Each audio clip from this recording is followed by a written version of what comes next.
சாதாரண உதாரணமா ஒரு விவாதம் ஒரு இடத்துல நடந்துகிட்டே இருக்கு.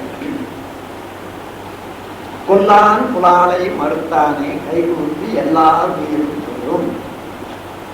எல்லாம் புலவர்கள் தான். அதெல்லாம் அது எப்படியோ ஒரு சம்மகட்டு மாதிரி போட்டாச்சு. இது சொருகள் இடைச்செருகள் ஆனாலும் இல்லை இல்லை அது ஏதோ இருக்கு.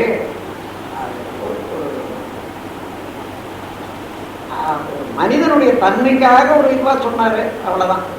ஆனா அவர் எங்க சொல்லியிருக்காரு, கொல்லான் புலாலை மறுத்தானை கைகூப்பி எல்லா உயிரும் தொழுன்ற போது, கைகூப்பி எல்லா உயிரும் தொழுன்னா கை எல்லா உயிருக்கும் இல்லையே, எப்படி எல்லா உயிரும் கைகூப்பி தொழும்? இங்கதான் விவாதம் வந்துருக்கு. ஆனா இங்க ஒரே ஒரு சின்ன இடத்த விட்டுட்டாங்க. கொல்லான் புலாலை மறுத்தானே. நம்ம தமிழ்நாட்டு பண்பு எப்படின்னா, ஒருத்தர் ஏதோ ஒன்று கொடுக்க போறாங்க, அவருக்கு வேண்டான்றது தெரியுது, சொல்லுவார் வேண்டான்னு, மீண்டும் வற்புறுத்தி கொடுக்க வருவாங்க. ஐயா வேண்டாம் ஐயா சொல்றது இல்லை.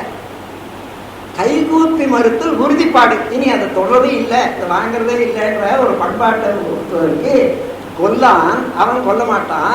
புலாலை மறுத்தானே எப்படி? கைகூப்பி மறுத்தானே, எனக்கு வாங்கவே வேண்டாம்.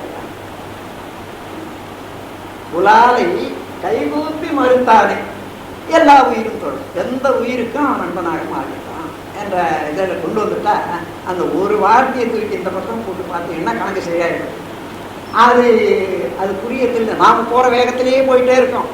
திரும்பி பார்த்து எங்கே என்ன இறங்குதுன்னு பார்க்க முடியாதனால இது வரைக்கும் அந்த குழப்பம் இருந்துகிட்டே இருக்குது. அதுதான் நான் என்னுடைய திருக்குறள் விளக்கத்துல ஒரு அன்பொழியில இதை எழுதியிருக்கேன். ரொம்ப பேருக்கு தெரியும், சிலருக்கு தெரியாது.